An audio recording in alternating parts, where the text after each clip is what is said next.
Se faire les cheveux blancs. On a tous déjà entendu cette expression.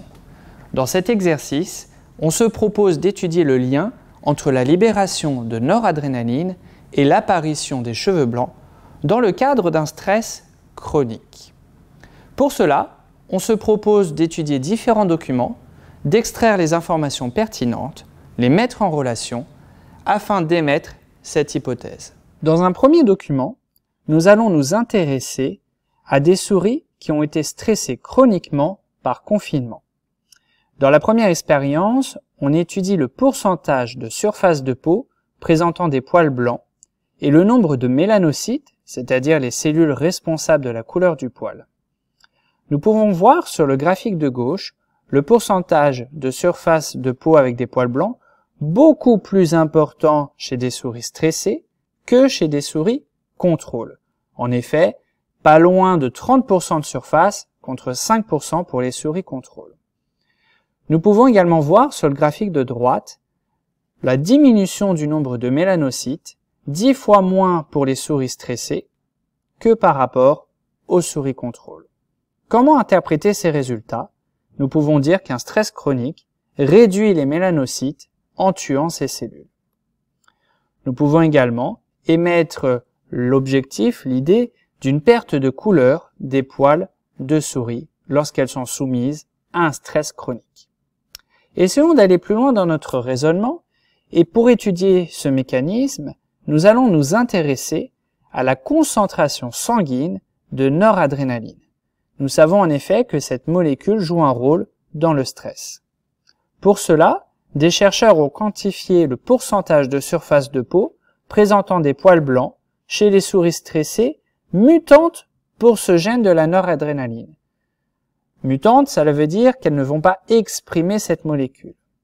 Que pouvons-nous observer?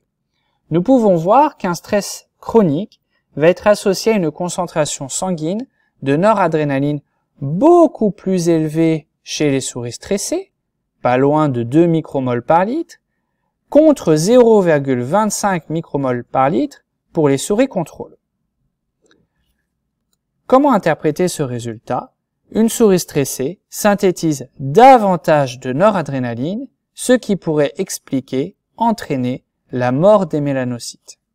Si nous regardons le deuxième graphique s'intéresse au pourcentage de surface de peau avec des poils blancs pour une souris stressée contrôle ou une souris stressée mutante, c'est-à-dire qui ne va pas exprimer le gène de la noradrénaline. Eh bien, nous pouvons voir que la mutation va être associée à une très faible proportion de surface de peau présentant des poils blancs. Nous avons environ 10% pour les souris mutantes stressées, n'exprimant pas ce gène, contre environ 35% pour les souris contrôle. Nous pouvons donc confirmer que la noradrénaline est bien impliquée dans l'apparition des poils blancs, puisque en son absence, il y a beaucoup moins de poils blancs représentés. Essayons, dans ce dernier document, de comprendre d'où vient cette noradrénaline. Nous savons qu'elle peut être synthétisée à partir des glandes surrénales, mais aussi être libérée au niveau des synapses de certains neurones en tant que neurotransmetteurs. Testons ces deux hypothèses. Dans ce graphique, nous allons donc, comme tout à l'heure, étudier le pourcentage de surface de peau avec des poils blancs. Chez des souris stressées contrôle, notre témoin, chez des souris stressées ayant subi une ablation des glandes surrénales, ou chez des souris stressées sans terminaison nerveuse au niveau des poils. Première observation, nous pouvons voir qu'il n'y a pas de différence significative entre notre témoin et les souris ayant subi une ablation des glandes surrénales. Nous pouvons donc en déduire que l'ablation des glandes surrénales n'a pas empêché la survenue de poils blancs. En revanche, nous pouvons voir que pour les souris sans terminaison nerveuse, il y a beaucoup moins de surface de peau avec des poils blancs. Cela veut dire que des souris mutantes ne présentant pas de neurones fonctionnels, innervant ces zones de poussée des poils, présentent une moins grande surface de poils blancs. On peut donc en déduire que ces neurones sont nécessaires pour l'apparition des poils blancs.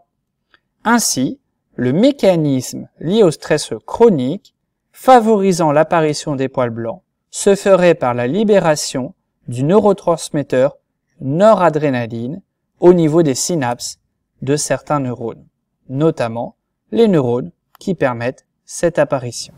En conclusion, on peut donc dire qu'un stress entraînerait une surproduction de noradrénaline par les neurones localisés au niveau de la peau des souris. Cette surproduction serait à l'origine d'une mort des mélanocytes, c'est-à-dire les cellules à l'origine de la poussée des poils blancs.